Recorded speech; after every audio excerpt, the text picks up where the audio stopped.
Bismillah, hari ini kita akan belajar tentang pertanyaan-pertanyaan yang ini bersifat reflektif dan filosofis. Kenapa ini perlu kita ketahui dan kita pelajari? Karena bisa jadi kita termasuk orang yang mendapatkan pertanyaan tersebut. Bismillah, Assalamualaikum warahmatullahi wabarakatuh. Alhamdulillah wassalatu wassalamu ala Rasulillah wa ala alihi wa sahbihi wa man walah amma ba'du. Rabbi israh li sadri wa yassir li amri wahlul 'uqdatam bil lisani yafqahu qawli amma ba'. Amin ya Allah ya rabbal alamin. Baik, pertanyaan filosofis maupun pertanyaan yang reflektif ini sebenarnya pernah terjadi pada masa Khalifah Ali bin Abi Thalib. Ya, suatu hari Khalifah Ali bin Abi Thalib ditanya, ya, yang mana pertanyaan ini benar, ya, bagi kita orang biasa itu pasti akan akan sangat kesulitan. Bayangin, nih, pertanyaannya model begini, ya Amirul Mukminin, wahai Amirul Mukminin, akhbirni, kasih tahu saya dong, kata kita mah begitulah kurang lebih. Wa ma asqala minas sama, wahai Amirul Mukminin Ali bin Abi Thalib, apa yang lebih berat daripada langit? Nah coba itu, langit ditanya. Apa yang lebih berat daripada langit? Itu satu pertanyaan. Terus yang kedua, pertanyaan kedua nih, ini lebih hebat lagi. Wa ma awsa'u minal ard, apa yang lebih luas daripada bumi? Lah coba itu kan bagi kita mungkin gimana ngukurnya gitu kan. Ada pertanyaan selanjutnya begini, wa ma aghna minal bahr, apa yang lebih kaya daripada lautan? Nah kita ketahui kan kalau secara logika itu lautan itu memang kaya banget kan. Di dalamnya banyak mutiara, ada permata, ikan-ikan yang beraneka ragam. Pokoknya banyak sekali, ada minyak buminya juga. Pertanyaannya ini luar biasa. Wa ma aghna minal bahr, wa ma aqsa minal hajar, apa yang lebih keras daripada batu? Lah coba itu. Terus wa ma aharru minan nar, apa yang lebih panas daripada api? Wa ma abradu minal zamharir, apa yang lebih dingin daripada air zamharir? Jadi air zamharir ini adalah salah satu jenis air pada masa itu yang sangat dingin. Walaupun zaman itu nggak ada kulkas, tapi ini disebut ada gitu kan. Terus yang selanjutnya, wa ma amarru minas sum, apa yang lebih pahit daripada racun? Nah, ini adalah pertanyaan yang muncul di sekitar kita, ya, tapi mungkin kondisinya berbeda-beda. Tapi bisa jadi kita mendapatkan pertanyaan itu. Nah, inilah contoh kalimat atau pertanyaan yang bersifat reflektif dan filosofis. Ini nggak bisa dijawab dengan logika semata. 1 tambah 1 2, 2 tambah 2 4, nggak begitu. Justru pertanyaan seperti ini itu tidak dimaksudkan untuk jawaban yang faktual dan literal. Apa itu ya? Terus juga pertanyaan yang model begini, ini pertanyaan yang memiliki makna yang mendalam atau maknanya kiasan, metafor. Jadi enggak makna yang sebenarnya. Ini harus kita pahami. Pikirkan secara logika. Ya. Nah, pertanyaan-pertanyaan yang model begini itu mengajak supaya kita berpikir, merenung dan memahami nilai-nilai moral, nilai-nilai akhlak dan nilai-nilai kebijaksanaan, ya. Dalam konteks pendidikan dan retorika, nah ini perlu sedikit ya. Pertanyaan yang model tadi itu masuk dalam 2 kategori. Yang pertama, pertanyaan itu bersifat retoris, ya, rhetorical question kalau bahasa kerennya. Jadi apa itu rhetorical question itu? Karena diajukan bukan untuk sekedar mendapatkan jawaban, melainkan untuk menekankan suatu nilai yang di dalamnya itu penuh atau syarat tentang pelajaran-pelajarannya. Nah, terus yang kedua, pertanyaan model-model yang tadi itu pertanyaan evaluatif atau analitikal. Karena kenapa pertanyaan tadi disebut pertanyaan evaluatif? Karena itu mengajak siapa saja yang mengetahui pertanyaan tersebut untuk mengevaluasi makna yang ada di balik fenomena alam dan realitas kehidupan ini. Nah, ini agak berat emang ya. Yang memang orang-orang yang mendalami hal-hal seperti ini itu memang kalangan-kalangan terbatas, kalangan-kalangan limited edition. Sedikit orang yang mendalami hal-hal yang seperti itu. Makanya ini hanya ada di circle-circle para ulama, para sufi, para filosof ya, yang memang itu berkaitan untuk menyampaikan hikmah-hikmah dan pelajaran-pelajaran akhlak yang secara halus dan mengena. Ya, jadi itu poinnya di situ. Aduh. Baik, dari pertanyaan yang disampaikan kepada Ali bin Abi Thalib, kepada khalifah saat itu, faqala radhiyallahu an, maka Sayyidina Ali menjawab, al-buhtanu 'alal barri asqalu minas sama, katanya, ya. Bahwasanya al-buhtan 'alal barri asqalu minas sama. Fitnah. Nah, ini maknanya itu ini. Fitnah terhadap orang yang tidak bersalah itu lebih berat daripada langit. Ya, ini maknanya. Betapa berita-berita yang itu tidak sesuai itu sangat menyakitkan, sangat memberatkan orang yang difitnah tadi. Wa asqalu, dan al-haqqu awsa'u minal ard, dan kebenaran itu lebih luas daripada bumi. Makanya ketika bicara kebenaran itu adalah menembus daripada batas ruang dan waktu. Jadi yang namanya kebenaran itu tidak akan pernah bisa disembunyikan. Yang namanya kebenaran itu tidak bisa dihilangkan.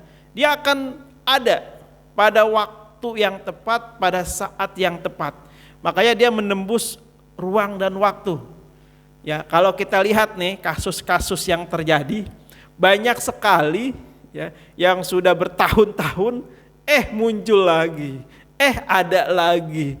Nah, itu contoh kasus yang kecil dalam urusan dunia aja seperti itu, apalagi dalam urusan akhirat. Terus yang selanjutnya, al-qalbu al-qani aghna minal bahr. Hati orang yang qanaah itu lebih kaya daripada lautan. Tadi kan pertanyaannya, apa yang lebih kaya dari lautan? Nah, ternyata hati orang yang qanaah itu lebih luas, lebih kaya daripada lautan. Kenapa? Karena orang yang qanaah, orang yang menerima bagian yang Allah tentukan atasnya, itu akan senantiasa lapang hatinya. Dia merasa cukup dan tidak bergantung kepada hal-hal yang ada di muka bumi ini. Itulah orang yang qanaah.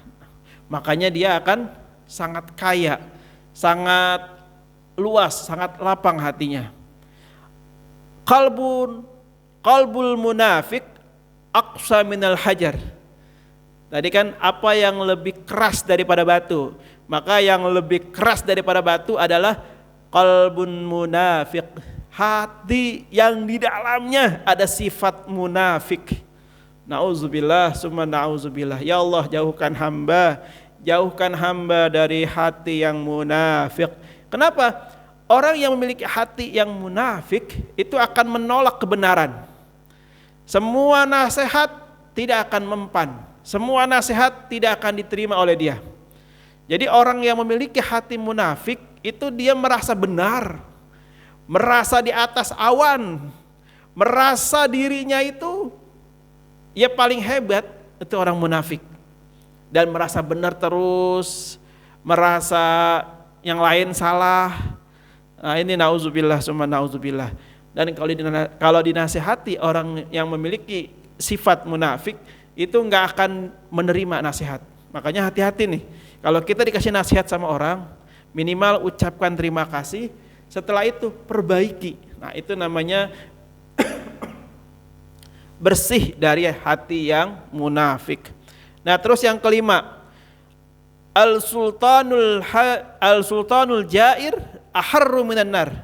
Pertanyaan yang selanjutnya yang kelima tadi adalah apa yang lebih panas daripada api? Nah, ternyata jawabannya adalah penguasa yang zalim. Itu lebih panas daripada api. Kenapa? Karena kezaliman itu selalu menyakitkan orang lain.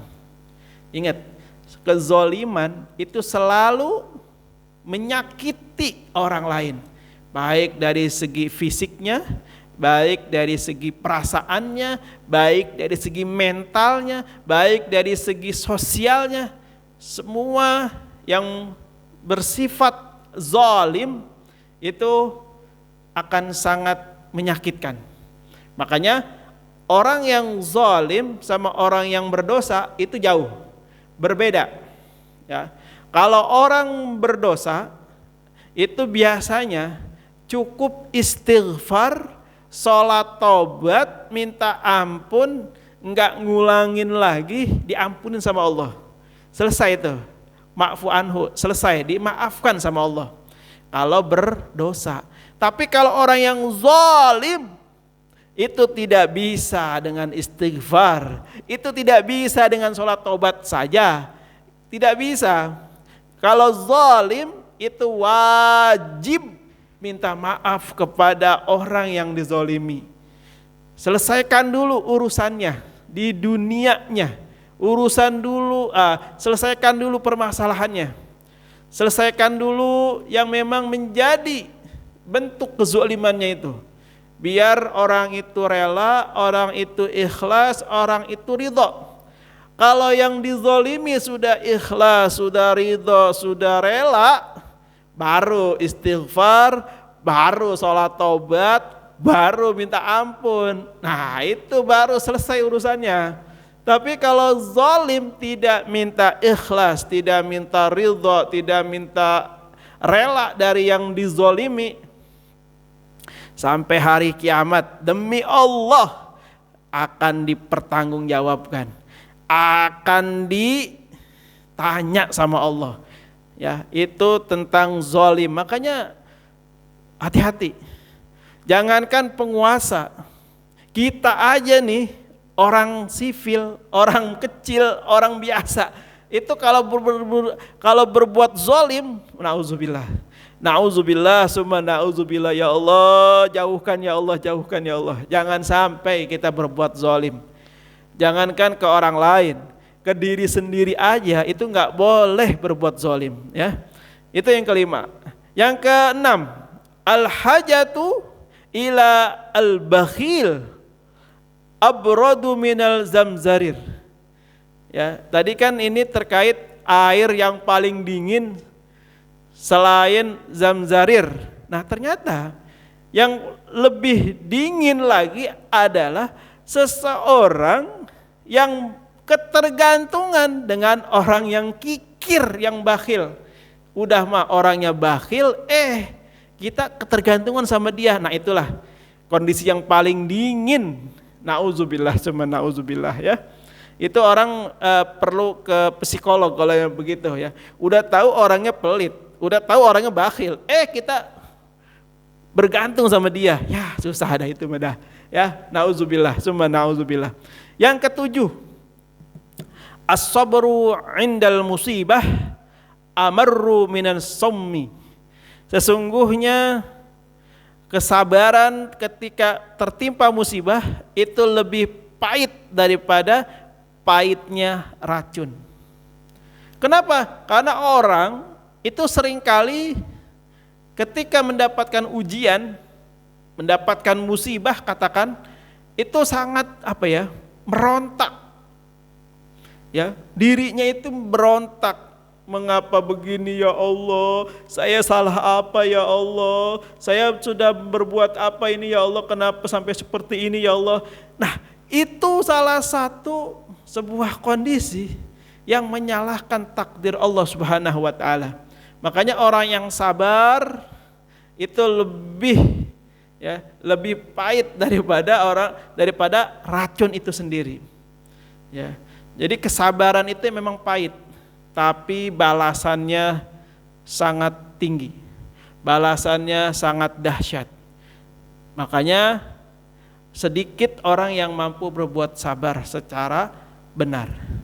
Kenapa ada Asmaul Husna As-Sabur? Udah mah As-Sabur, kalau teman-teman lihat ini ada di paling ujung, paling belakang yang ke-99. Berarti sabar ini memang sangat luar biasa. Jadi dia tidak hanya berhenti pada lisan, tapi juga harus tercermin dalam kehidupan sifat sabar ini. Mudah-mudahan kita diberikan kekuatan oleh Allah untuk selalu mendekat kepada Allah. Mudah-mudahan kita diberi kekuatan oleh Allah untuk dapat menerima nasihat-nasihat. Mudah-mudahan Allah memberikan kita kekuatan untuk selalu tidak berbuat zalim, ya, mendapatkan kesabaran yang tinggi sehingga kita termasuk golongan orang-orang yang beruntung baik di dunia maupun di akhirat. Demikian, mohon maaf jika ada yang salah, mohon maaf jika ada yang kurang berkenan. Allahu a'lam bishawab. Hadanallahu wa iyyakum ajmain. Assalamualaikum warahmatullahi wabarakatuh.